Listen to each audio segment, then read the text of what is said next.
नमस्कार, मी रिद्धी म्हात्रे. बातमीपत्रामध्ये आपल्या सगळ्यांचं स्वागत. बातमीपत्राच्या सुरुवातीलाच अत्यंत महत्त्वाची बातमी आहे. अजित पवार यांच्या बारामतीमध्ये जो विमान अपघात झालेला आहे त्या संदर्भात डीजीसीएचा जो अहवाल आलेला आहे त्याबाबतची लिअरजेटच्या चुकीमुळे हा अपघात घडल्याचं या अहवालामध्ये नमूद करण्यात आलंय. नागरी हवाई वाहतूक महासंचालकांकडून हा निष्कर्ष काढला गेलाय.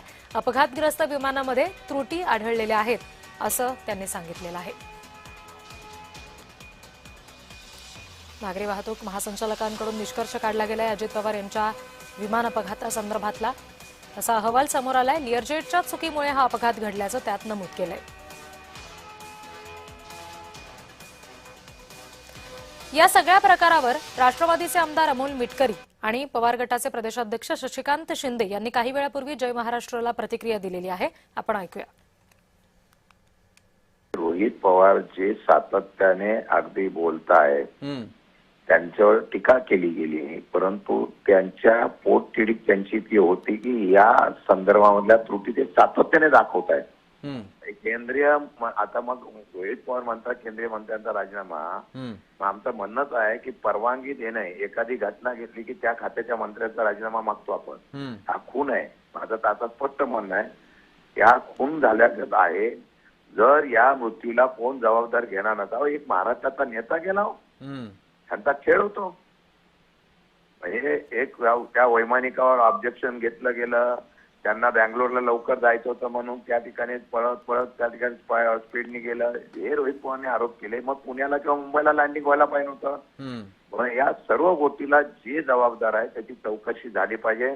आज तो रिपोर्ट आम्ही बघू, वेळ पडली तर उद्या सभागृहामध्ये आम्ही त्याच्यावर आवाज उठवू आणि या संदर्भामध्ये महाराष्ट्र राज्य सरकारने पुढाकार घ्यायचा आणि मग यात जे दोषी असतील त्यांच्यावर कारवाई केली पाहिजे. हे जाणीवपूर्वक दुर्लक्ष केलं गेलं. या व्हीएसआर कंपनीच्या माध्यमातून डीजीसीएला माननीय उपमुख्यमंत्री अजितदादांचा घातपात घडून आणायचा होता.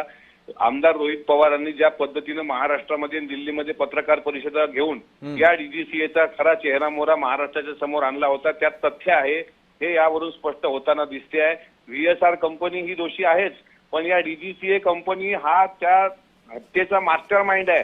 कारण डीजीसीएच्या परवानगीशिवाय व्हीएसआर कंपनीचे विमानं उडू शकत नाहीत किंवा कुठलेच विमानं उडू शकत नाहीत.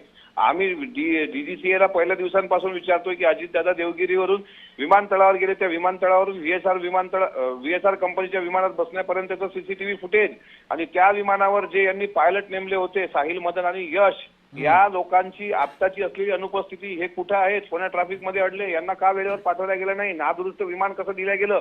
त्यामुळे व्हीएसआरला वाचवण्याचा प्रयत्न डीजीसीएनी केला आणि आता डीजीसीएला महाराष्ट्र जाब विचारेल त्यांच्या ते अंगावर येत होतं, म्हणून त्यांनी आपल्या अंगावरचं पांघरून जे आहे ते व्हीएसआर कंपनीवर ढकललेलं आहे.